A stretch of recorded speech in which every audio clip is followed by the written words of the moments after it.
இல்லை காய்ஸ் எல்லாருக்கும் வணக்கம். சொன்ன ஒரு வீடியோ லாஸ்ட் வீடியோ போட்டிருந்தேன். அதில் என்ன பார்த்தீங்கன்னா நான் கேள்வி கேட்டிருந்தேன். ஸோ நம்ம இந்த மாதிரி கப்பீஸ் பற்றி நம்ம வீடியோஸ் போடலாமா, இல்லை சேல் வீடியோ மட்டும் போடலாமா, என்ன மாதிரி போடலாம் நீங்கள் சொல்லுங்கள் கண்டென்ட்டு. ஸோ அது மாதிரி நம்ம போடலாம் அப்படின்னு நான் உங்கள்கிட்ட கேட்டிருந்தேன். ஸோ அதில் நிறைய பேர் கமெண்ட் பண்ணியிருந்தீங்க. ப்ரோ நீங்கள் வந்து ஃபிஷஸ் கேர் பண்ணுறது எப்படி, ஃபிஷஸ் பேர் எப்படி செலக்ட் பண்ணுறது, எப்படி ப்ரீட் பண்ணுறது, ஸோ இந்த மாதிரி நிறைய டிப்ஸ்லாம் சொல்லுங்க ப்ரோ அப்படின்னு சொல்லியிருந்தீங்க.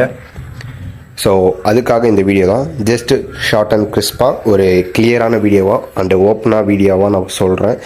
என்ன ப்ரோ ஓப்பனாக வீடியோ சொல்கிறீங்கன்னா, ஸோ நிறைய பேர் சொல்லாத இம்பார்ட்டன்ட் சில டிப்ஸ் இருக்குது. ஸோ அதையும் நான் உங்களுக்கு சொல்கிறேன்.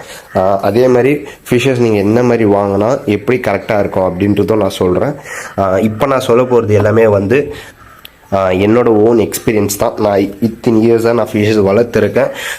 இப்போ வந்து பையும் பண்ணிகிட்ருக்கேன். ஸோ நான் ரொம்ப பெரிய சேலிங்கோ இல்லை செல்லரோ ஃபார்ம் வச்சுருக்கணும் அப்படின்னா இல்லை. எனக்கு இருக்கிறது இந்த சின்ன இடம். ஸோ எனக்கு என்ன இருக்கோ அதை வச்சு நான் ஒரு சின்ன ஃபார்ம் மாதிரி எடுத்து அதை இந்த அளவுக்கு எடுத்துன்னு வந்திருக்கேன்னா அதுக்கு என்னென்ன டிப்ஸ்லாம் நான் ஃபாலோ பண்ணேன், ஃபிஷ்ஷஸ் எப்படி நான் வாங்கினேன், அந்த ஃபிஷ்ஷஸ் எப்படி நான் மெயின்டைன் பண்ணி எப்படி அதுலேருந்து குட்டிலாம் நிறைய எடுத்திருப்பேன். ஸோ அது எல்லாமே வந்து இந்த மாதிரி சின்ன சின்ன டிப்ஸில் போட்டு அது ஒரு கேர் எடுத்து ஃபிஷ்ஷஸ் வந்து அதை அடல்ட் ஆக்கி அதை எப்படி சேல் பண்ண. ஸோ இந்த மாதிரி சின்ன சின்ன விஷயம்லாம் வந்து நான் கற்றுக்குன்னு என்னோடய ஓன் அந்த திங்கை தான் நான் உங்ககிட்ட ஷேர் பண்ணுறேன். ஸோ அதனால் வந்து நான் இவங்கள பார்த்தோம், இல்லை நான் ஒரு வீடியோ பார்த்தேன், இல்லை நான் இப்படி வளர்த்தேன், அவங்க சொன்னாங்க இப்படி சொன்னாங்க, அதெல்லாம் கிடையவே கிடையாது. நான் மற்றவங்க சொல்கிறத கேட்டு உங்ககிட்ட இப்போ நான் சொல்ல போகிறதில்ல. நான் எப்படி வளர்த்தேன், ஸோ எனக்கு எப்படி ஃபிஷ்ஷஸ்லாம் வந்து அந்த குட்டிலாம் ஏதோ டெத் ரேஷியோ வந்து கம்மியாக ஆகியிருக்கு, அந்த மாதிரி மொத்தமே வந்து இம்பார்ட்டன்ஸான ஃபிஷ்ஷஸ் வளர்க்கறதுக்கு தேவையான சில டிப்ஸ்லாம் உங்களுக்கு கிளியராக சொல்கிறேன். கைஸ் நம்ம ஃபஸ்ட்டு கமெண்ட் என்ன வந்துச்சுன்னா, அதாவது வந்து ஒரு 10 கமெண்ட்டுக்கு ஒரே சிமிலரான கமெண்ட் தான் வந்துச்சு. என்னன்னு பார்த்தீங்கன்னா, ப்ரோ ஃபிஷ்ஷஸ் கப்பி ஃபிஷ்ஷஸ் எப்படி செலக்ட் பண்ணுறது, அதை எப்படி நம்ம ப்ரீட் பண்ணுறது, ஸோ அதை பற்றி ஒரு வீடியோ போடுங்க, ப்ரீடிங் செட்டப் எப்படி பண்ணுறது அதை பற்றிலாம் வீடியோ போடுங்கன்னு கேட்டிருந்தீங்க. ஸோ அதுக்கான வீடியோ தான் இது. போக போக உங்களுக்கு என்னென்ன வீடியோ வேணுமோ ஸோ அந்த வீடியோலாம் கேளுங்க. நான் அதுக்கான வீடியோ மேக் பண்ணி கண்டிப்பாக நான் அப்லோட் பண்ணுறேன். என்னென்ன உங்களுக்கு டவுட்ஸ் இருக்கோ, என்னென்ன எல்லாம் வளர்க்கலாமா, இல்லை இந்த மாதிரி வளர்க்கலாமா, இல்லை இந்த ஃபிஷ்ஷஸ்க்கு மோட்டர் தேவைப்படுதா, ஃபில்டர் தேவைப்படுதா, இந்த மாதிரி சின்ன சின்ன டிப்ஸ் வந்து ஆல்ரவுண்டர் ஃபிஷ்ஷஸ், அதாவது வந்து கப்பி மட்டும் இல்லை, இன்னும் வேறு ஃபிஷ்ஷஸ்லாம் இருக்குது இல்லையா, பீட்டா கப்பி, மௌலி, ஜீப்ரா, கோய் ஃபிஷ்ஷஸ், அல்பினோ வீடோ, கலர் வீடோ, ஸோ இந்த மாதிரி நிறைய ஃபிஷ்ஷஸ் இருக்குது. அதுக்கெல்லாம் என்னென்ன தேவைப்படும் அப்படின்றதையும் நான் சொல்கிறேன். இந்த வீடியோவில் வந்து நான் கப்பிக்கு செட்டப் எப்படி பண்ணுறது அப்படின்றத மட்டும் சொல்லிடுறேன். ஸோ கைஸ் நம்மக்கிட்ட வந்து எல்லா டப்ஸுமே வந்து ஃபிஷ்ஷஸ் இருக்குது. ஸோ எதுவுமே காலியாக இல்லை. அதனால் வந்து நான் ஆல்ரெடி இதில் ஃபிஷ்ஷு இருந்துச்சு. நான் இதை எடுத்து தனியாக செப்பரேட் பண்ணி வச்சுட்டு தான் வந்து நான் இப்போ வீடியோவாக போட போகிறேன். ஏன்னா எது இருக்குன்னு அதை சொல்லிடுறேன் கிளியராக, வேறு எதுவுமே இல்லை. ஃபஸ்ட்டு வந்து ஃபிஷ்ஷஸ் நீங்கள் வாங்க போகிறீங்கன்னா அதுக்கு ஒரு 1 வீக் 2 வீக் முன்னாடியே நீங்கள் தண்ணி பிடிச்சி வைக்கணும். ஸோ அப்போ தான் தண்ணியோட pH லெவல்லாம் கரெக்டாக இருக்கும் அப்படி இப்படின்னு சொல்லுவாங்க இல்லையா. ஸோ இது எதுவுமே தேவையில்லை. நீங்கள் ஃபிஷ்ஷு வாங்குறீங்கன்னா அதுக்கு ஒரு 1 டேக்கு முன்னாடி மட்டும் நீங்கள் ஒரு தண்ணியை பிடிச்சி வச்சிட்டிங்கன்னா தண்ணி கரெக்டாக செட் ஆகும். நீங்கள் ஒரு 1 வீக் தான் ஆகணும், 2 வீக் தான் ஆகணும், ஸோ அப்போ தான் தண்ணி செட் ஆகும் அப்படின்றதுலாம் எதுவுமே கிடையாது. நீங்கள் வாங்குறதுக்கு ஒரே ஒரு நாளைக்கு முன்னாடி நீங்கள் ஜஸ்ட் நீங்கள் தண்ணி ஃபில் பண்ணி வச்சுருந்தீங்கனாலே உங்களுக்கு கரெக்ட் தான், அதுவே போதுமானது. ரொம்பலாம் அதுக்கு ஸ்பெண்ட் பண்ணாதீங்க தண்ணிக்கு டைம் எடுக்கிறதுக்கு. அதே மாதிரி வந்து நிறைய பேர் வந்து பிளான்ட்லாம் போட சொல்லுவாங்க. ஸோ என்ன மாதிரி பிளான்ட்ஸ்னு பார்த்தீங்கன்னா, இந்த மாதிரி டக்வீட் இருந்தால் டக்வீட் போட சொல்லுவாங்க, கப்பி grass, so fox style, so இந்த மாதிரி இருக்கிற இதெல்லாம் பிளான்ட்லாம் போட்டிங்கன்னா அவங்களுக்கு குட்டி சேவம் அப்படின்னு நிறைய பேர் சொல்லுவாங்க.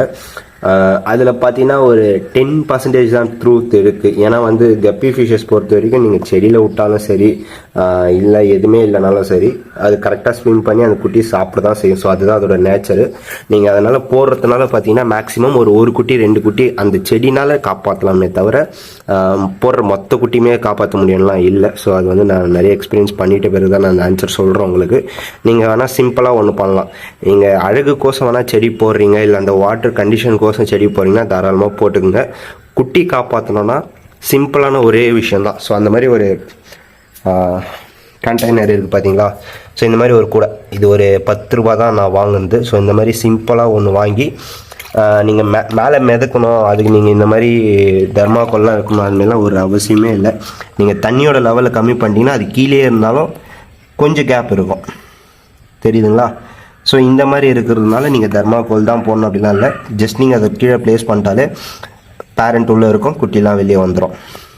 ஸோ நான் இப்போ சொல்கிறது எல்லாமே வந்து சின்ன பசங்கள்லேருந்து பெரியவங்க வரைக்கும் பண்ணுற ஒரு விஷயமாக தான் நான் சொல்கிறேன். ஏன்னா சின்ன பசங்களாம் தர்மாகோல் எப்படி காட்டணும்னு தெரியாது, தண்ணி எப்படி மாற்றணும்னு தெரியாது. ஸோ இதுக்கு எல்லாத்துக்குமே சேர்த்து தான் நான் சொல்கிறேன். நீங்கள் தர்மாகோல் கட்டி தான் இதை மிதக்கணும்னாலாம் இல்லை. தண்ணி லெவலை கம்மி பண்ணிட்டீங்கனாலே உங்களுக்கு இங்கே கேப் வரும். இதோ இவ்வளோ தான் தண்ணி ரொம்ப இருக்குது, மேலே கொஞ்சம் இருக்குது. ஸோ அதனால் ஃபிஷ் வந்து எகுறாது. பீட்டா ஃபிஷ் அந்த மாதிரி பெரிய பெரிய ஃபிஷ்ஷஸ்லாம் வந்து எகுரும். கப்பியை பொறுத்த வரைக்கும் அதுக்கு போதுமான தண்ணி இருக்குது, ஸ்பேஸ் இருக்குன்னா எகுறாது. இதுலேயே அது நல்லா ஸ்விம் பண்ணிக்கும். இதிலேருந்து வர குட்டிங்கெல்லாம் வெளியே கலெக்ட் ஆகும். ஸோ அதுக்கு இது பேசிக்காக இது வெறும் 10 rupees தான். நீங்கள் இதுவே போட்டுக்கலாம். இந்த ப்ரீடிங் நெட் 80 ரூபா, 40 ரூபா, 100 ரூபா. ஸோ இந்த மாதிரி உங்களால் பை பண்ண முடிஞ்சால் வாங்குங்க. அப்படி இல்லைங்களா 10 ரூபா இது. ஸோ இதை நீங்கள் பை பண்ணி ஈஸியாக சிம்பிளாக காசு கம்மியாக லோ காஸ்ட்லேயே நீங்கள் கப்பீஸ் வந்து ப்ரீட் பண்ணி குட்டியை நல்லா தாராளமாக எடுக்கலாம். ஸோ இப்போ நம்ம ஃபஸ்ட்டு பேரண்ட்டை செலக்ட் பண்ணணும். ஸோ நான் என்கிட்ட இருக்க ஏதோ ஒரு கப்பீஸோட பேரண்ட்டை நான் உங்களுக்கு காட்டுறேன். இது வந்து எல்லோ டைகர். ஸோ எல்லோ டைகரோட பேரண்ட்டு இப்போதைக்கு நம்மக்கிட்ட இருக்குது. இதோட குட்டீஸும் நம்மக்கிட்ட இருக்கும். ஓடுது பார்த்திங்கன்னா, இதெல்லாம் வந்து ரொம்ப சின்ன குட்டி. ஸோ இதெல்லாம் தெரியாது அந்த அளவுக்கு. ஸோ நம்ம ஃபஸ்ட்டு வந்து பேரண்ட்டை செலக்ட் பண்ணிக்கலாம். பேரண்ட்டோட சைஸ் பாருங்கள் எவ்வளோ பெருசு இருக்குன்னு. ஸோ கைஸ் நான் அதோட பேரண்ட்டு செலக்ட் பண்ணியிருக்கேன் பாருங்கள். ஸோ பேரண்ட் சைஸ் பார்த்தீங்கன்னா இவ்வளோ பெருசு இருக்கிறதுனால உங்களுக்கு குட்டி அதிகமாக வரும். இதில் ஒரு சின்ன டிப்ஸ் நான் சொல்லிக்கிறேன். ஸோ அது நிறைய பேருக்கு தெரியாது. நீங்கள் இந்த மாதிரி சைஸ் இங்கே போகுது பார்த்தீங்களா, இந்த சின்ன சைஸில் வாங்கினீங்கன்னா உங்களுக்கு லைஃப் டைம் வந்து அந்த கப்பீஸ் வந்து அதிகமாக இருக்கும். அதே மாதிரி வர குட்டி வந்து குவாலிட்டியாக வரும். குவான்டிட்டி அதிகமாக வராது, பட் ஆனால் குவாலிட்டி உங்களுக்கு வரும். இதே நீங்கள் இவ்வளோ பெருசு இருக்க கப்பீஸ்லாம் எடுத்திங்கன்னா லைஃப் டைமும் ஷார்ட்டில் தான் இருக்கும். வர குட்டிங்களோட குவாலிட்டி பார்த்திங்கன்னா உங்களுக்கு அடி வாங்கும், பட் ஆனால் குவான்டிட்டி அதிகமாக இருக்கும். ஸோ அது ஈஸியான வேர்டில் சொல்லணுன்னா, சின்ன சைஸில் எடுக்கும்பொழுது உங்களுக்கு குட்டியோட தரம் வந்து அதிகமாகவே இருக்கும். ஆனால் அது போடுற குட்டிங்க வந்து கம்மியாக தான் இருக்கும். ஆனால் நீங்கள் என்ன மாதிரி பேரண்ட்டு போகிறீங்களோ அதே மாதிரி குட்டி உங்களுக்கு கரெக்டாக வந்துடும். இதே நீங்கள் பெரிய சைஸ் போட்டிங்கன்னா வர குட்டி அதிகமாக இருக்கும். சில குட்டிங்க அதிலலாம் வந்து மிக்சடாக மாறும். ஏன்னா அதுக்கு ஏஜ் ஆக ஸ்ட்ரென்த்து கம்மியாகும், சீக்கிரமாக இறந்துடும். ஸோ அதனால் வந்து வர குட்டி வந்து குவாலிட்டி உங்களுக்கு கிடைக்காது. ஸோ இது வந்து நிறைய பேர் சொல்ல மாட்டாங்க. ஸோ நம்மக்கிட்ட இருக்க ஃபிஷ்ஷஸ் வந்து மூவ் ஆனால் போதும் அப்படின்னு சேல் பண்ணுவாங்க. பட் ஆனால் இதில் இருக்க சிம்பிள் ட்ரிக் இது தான். ஸோ நீங்கள் பெரிய சைஸ் வாங்கினீங்கன்னா சீக்கிரமாக இறந்துடும். அதேமாதிரி வர குட்டி வந்து குவாலிட்டி எதிர்பார்க்க முடியாது. இதே சின்ன சைஸில் இருக்க கப்பீஸ் வாங்கினீங்கன்னா உங்களுக்கு ரொம்ப நாளும் வரும். வர குட்டி வந்து குவாலிட்டி நல்லா கிடைக்கும். ஸோ குவான்டிட்டி வந்து போக போக தான் ஏறும், பட் ஆனால் குவாலிட்டின்றது கரெக்டாக வரும். ஸோ அந்த மாதிரி சின்ன குட்டி எடுத்தால் தான் உங்களுக்கு இந்த மாதிரி குவாலிட்டியாக அந்த ஃபின்லாம் பார்த்தீங்கன்னா கலர் இந்த மாதிரி நல்லா டார்க் அண்ட் கலராக வரும். ஸோ இதுதான் வந்து நம்ம செலக்ட் பண்ணியிருக்கோம். நம்மக்கிட்ட வந்து ஒரு மேலு 2 ஃபீமேல் இது நம்ம செலக்ட் பண்ணியிருக்கோம் எல்லோ டைகருக்கு. ஸோ இந்த மாதிரி ஃபிஷ்ஷஸ் வந்து நம்மகிட்ட நிறையவே அவைலபிளாக இருக்குது. அதுக்கான வீடியோவை நான் போஸ்ட் பண்ணியிருக்கேன். போய் உங்களுக்கு டைம் இருந்தால் அதையும் பாருங்கள். ஸோ நிறைய ஃபிஷ்ஷஸ் இம்பார்ட்டன்ஸ் கப்பீஸோட ப்ரைஸு ப்ளஸ் அதோட சைஸ் என்ன, அதோட வெரைட்டி நேம் என்ன எல்லாமே கிளியராக எக்ஸ்பிளைன் பண்ணியிருப்பேன். வேணுன்றவங்க அதையும் போய் செக் பண்ணுங்கள். ஸோ இப்போ நம்ம இதை ப்ரீடிங்க்கு ஸ்டார்ட் பண்ணலாம். ஃபஸ்ட் நம்ம இதை எடுத்துகிட்டு போயிட்டு நம்ம செலக்ட் பண்ணி வச்சுருக்க டப்பில் தண்ணி செட் பண்ணி வச்சுருந்த டப்பில் விட்டுடலாம். ஸோ பார்த்தீங்களா, இதுதான் நான் சொன்னேன். நீங்கள் அளவுக்கு அதிகமாக தண்ணி போட்டிங்கன்னா மிதக்கும். ஸோ மிதக்கும் போது என்ன ஆகும்னு பார்த்தீங்கன்னா ஃபிஷ்ஷஸ் வந்து, அதாவது வெளியே இருக்க தண்ணியும் உள்ளே இருக்க தண்ணியும் லெவல் கரெக்டாக இருக்கும்போது ஃபிஷ்ஷு வெளியே போகும். அதனால தான் சொன்னேன், தண்ணியோட லெவலில் கம்மி பண்ணிட்டீங்கன்னா உங்களுக்கு இது மிதக்காது, கரெக்டாக ஒரு இடத்துல செட் ஆகிடும், ஃபிஷ்ஷும் எகுறாது. ஸோ இந்த மாதிரி ஈஸியான ட்ரிக்கெலாம் நல்லா ஃபாலோ பண்ணாலே ஈஸியாக நீங்கள் குட்டி எடுக்கலாம்.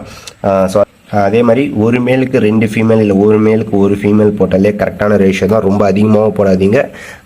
ஒரே ஒரு ஃபீமேல் போட்டிங்கன்னா உங்களுக்கு குவாலிட்டி எதிர்பார்க்கலாம். ஸோ நல்லாவே வரும், டைம் எடுக்கும். ஸோ அவ்வளோதான் மேட்ரு. நீங்கள் 2 போட்டிங்கன்னா குட்டிங்க நிறைய வரும், 1 போட்டால் டைம் வந்து எடுத்துக்கும். ஸோ அந்த 2 போடுற வர குட்டியோட இந்த 1 போட்டு வரது 2 டைம் ப்ரீட் ஆனால் தான் அந்த குட்டியோட குவாலிட்டி உங்களுக்கு அந்த மாதிரி சைஸில் வரும்.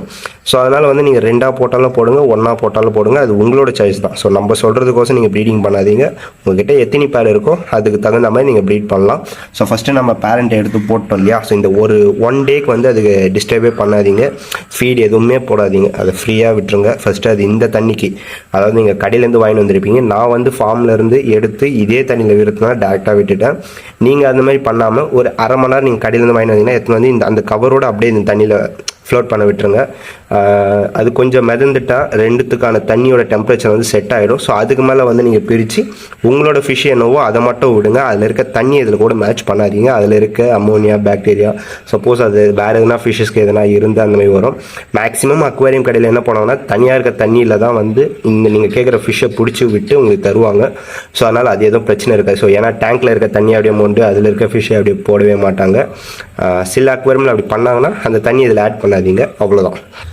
ஸோ கைஸ் இவ்வளோ தான். நம்ம பீட்டா எப்படி செலக்ட் பண்ணணும்னு சொல்லிட்டேன், எப்படி டப் செட்டப் பண்ணணும்னு சொல்லிட்டேன், தண்ணி என்ன பண்ணணும்னு சொன்னேன். கண்ண மெடிசன் எதுவுமே போடாதீங்க. ஃபிஷ்ஷஸ்க்கு எதனா நோய் வந்தால் மட்டும் தான் நீங்கள் மெடிசன் யூஸ் பண்ணணும். சும்மானே மெடிசன் போட்டு நீங்கள் எதுவுமே பண்ண போகிறது இல்லை. ஏன்னா வந்து மெடிசன்ன்றது தேவையே இல்லை. நார்மலான தண்ணி, இயற்கையாகவே வர தண்ணியில் நீங்கள் இயற்கையாகவே ஃபிஷ் வளர்க்குறதுனால ஒரு மெடிசனும் உங்களுக்கு தேவையில்லை. ஃபீட் மட்டும் நீங்கள் கரெக்டாக வந்து டெய்லி ஒன்ஸ் போட்டாலே போதும். ட்வைஸ் போடணும், 3 டைம் போடணும், 4 டைம் போடணும், இது மேலே எதுவுமே கிடையாது. வீக்லி அதாவது டெய்லி ஒன்ஸ் போடுங்க. வீக்லி ட்வைஸ் ஆர் ஒன்ஸ் வந்து ஃபீடை வந்து மாற்றி கொடுங்க. தினமும் ஒரே ஃபுட்டாக போடாதீங்க, வேறு வேறு ஃபீட் கொடுங்க. ஸோ அந்த மாதிரி கொடுக்கும்போது கப்பியோட க்ரோத்தும் நல்லா இருக்கும், அதோட ஆக்டிவ்னஸும் நல்லாவே இருக்கும். ஏன்னா ஒரு ஃபுட்டில் இல்லாத குறை இன்னொரு ஃபுட்டில் இருக்கும். ஸோ அதனால் வந்து மாறி மாறி குத்திங்கன்னா அது ஈக்குவலாக மேட்ச் ஆகிடும். ஸோ இதுமாதிரி சின்ன சின்ன டிப்ஸை ஃபாலோ பண்ணாலே நல்லா குட்டி வளர்க்கலாம். உங்களுக்கு வர அந்த குட்டியோட குவாலிட்டி பார்த்தீங்கன்னா நீங்கள் என்ன பேரண்ட்டு கொடுக்குறீங்களோ ஸோ அதோட பேரண்ட்டோட அதே கலர் உங்களுக்கு வரும். ஸோ அதனால் வந்து இந்த மாதிரி நிறைய விஷயத்தை நீங்கள் இந்த டிப்ஸ் எல்லாம் ஃபாலோ பண்ணாலே ஈஸியாக உங்களுக்கு கிடைக்கும் குட்டிங்க. இந்த மாதிரி மெத்தடில் ஃபாலோ பண்ணி தான் இவ்வளோ ஃபார்ம்ஸில் இவ்வளோ ஃபிஷ்ஷஸ் வந்து நம்ம ஃபார்மில் இருக்குது. அதே மாதிரி ப்ரோ வர குட்டி என்ன பண்ணுறதுன்னு கேட்டிங்கன்னா ஒன் டே வந்து அதிலே விட்டுருங்க. தயவு செஞ்சு தண்ணி பிரிக்காதீங்க. அந்த குட்டியை எடுத்து நீங்கள் வேறு ஒன்றத்தில் வைக்கிற அப்படின்னு எந்த வேலையுமே பண்ணாதீங்க. ஏன்னா அந்த ஒன்ஸ் அதுலேருந்து வெளியே வந்துச்சுன்னா குட்டி உள்ளே போனாலும் திரும்பி வெளியே வந்துடும். அதனால் நீங்கள் குட்டி சாப்பிட்றோமோன்னு எந்த ஒரு பயமும் இருக்காதீங்க. ஒரு நாள் அதிலே விட்டுட்டு அதுக்கப்புறம் அந்த குட்டியெல்லாம் எடுத்து இந்த மாதிரி சின்ன சின்ன டப்பு இருக்குது பார்த்தீங்களா, இதில் வந்து செப்பரேட் பண்ணி வச்சுருங்க. அதே மாதிரி முக்கியமான விஷயம் என்னென்னா வந்து தண்ணியோட லெவலை வந்து கம்மியாகவே வைங்க. ஃபிஷ்ஷஸ் வந்து மேலே வந்து ப்ரீத் பண்ணிட்டு போகுது. ஏன்னா சில டைம்ஸ் வந்து ஆக்சிஜன் பத்தாமல் இருக்கும். ஸோ அந்த மாதிரி டைமில் வந்து நிறைய இஷ்யூஸ் இருக்கும். தண்ணி லெவல் கம்மியாகவே வச்சு நல்ல ஒரு க்ளீனான வாட்டர்லேயே நீங்கள் பண்ணுங்கள். ஸோ நம்மளோட வாட்டர் ஏன் இப்படி இருக்குன்னு பார்த்தீங்கன்னா நம்ம வந்து இதில் பிளட் வார்ம்ஸ்லாம் நிறைய வளரும். ஸோ இந்த மாதிரி விட்டுருக்கிறதுனால பிளட் வார்ம்ஸ் இதில் வளரும். இதை எடுத்து நம்ம பெரிய பெரிய ஃபிஷ்ஷஸ் வந்து ப்ரீடிங்க்கு யூஸ் ஆகும். ஸோ அதை ஃபீட் பண்ணுறது. ஸோ அதனால மட்டும்தான் நம்ம இந்த மாதிரி வச்சுருக்கோம்.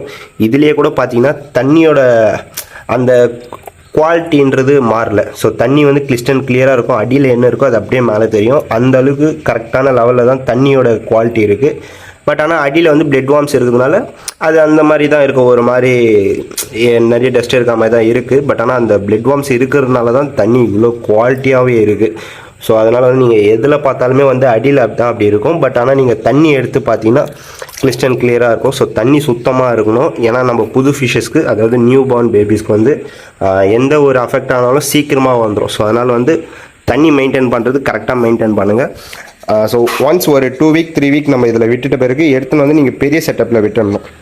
ஸோ அப்போ தான் வந்து அதோட க்ரோத்தை நீங்கள் எதிர்பார்க்க முடியும். நீங்கள் கடைசி வரைக்கும் இதிலேயே வச்சுருந்தீங்கன்னா க்ரோத்து சுத்தமாக வராது. ஒரு 1 டே இதில் வருது, அதுக்கு அடுத்தது எடுத்து பிரித்து ஒரு 2 வீக்ஸ் இதில் விட போகிறோம். ஸோ ஒரு 3 வீக்ஸ் ஸ்டார்டிங்கில் பார்த்தீங்கன்னா நீங்கள் இதில் விட்டுடலாம். ஸோ இதில் விட்டு சைஸ் நல்லா உங்களுக்கு வந்துச்சுன்னா நீங்கள் அதை எடுத்துன்னு போய் நீங்கள் சேல் பண்ணுறவங்களா இருந்தால் சேலிங் செக்ஷனுக்கு போடலாம். அப்படி இல்லை ப்ரோ நான் ஒரு ஹாபி தான், ஸோ அந்த மாதிரி ஃபிஷ்ஷஸ் என்கிட்ட நிறைய சேர்ந்துச்சுன்னா என்ன பண்ணுறதுன்னா நீங்கள் தாராளமாக நம்மக்கிட்ட சேல் பண்ணலாம். ஸோ நம்ம அதையும் வாங்கிப்போம். அதேமாதிரி நம்மக்கிட்ட வந்து பீட்டாஸ் இருக்குது, கப்பீஸ் இருக்குது, நம்ம மேலெலாம் ஃபிஷ் பாக்ஸில் காமிச்சிருப்போம், கோழி இருக்குது, அல்பினோ வீடியோ இருக்குது. அது போக பார்த்தீங்கன்னா ஃபிஷ்ஷுக்கு தேவையான bowl, food, net, so medicines, இந்த மாதிரி எல்லா விதமான அக்சசரிஸும் இருக்குது. சைஃபன் பம்பு மொத்தமே இருக்குது. அது போக ஃபிஷ்ஷஸும் இருக்குது. வேணுன்றவங்க நம்ம வாட்ஸ்அப் நம்பருக்கு மெசேஜ் பண்ணி நீங்கள் பை பண்ணிக்கலாம். ஸோ வேறு என்னென்ன மாதிரி கான்டென்ட் வேணும்னு நீங்கள் கமெண்ட் பண்ணுங்கள். ஸோ அதுக்கு தகுந்த மாதிரி கரெக்டான ஒரு வீடியோவாக போட்டுடலாம். முடிஞ்ச அளவுக்கு நிறைய பேருக்கு ஷேர் பண்ணி சப்போர்ட் பண்ணுங்கள். தேங்க்ஸ் ஃபார் வாட்சிங் கைஸ்.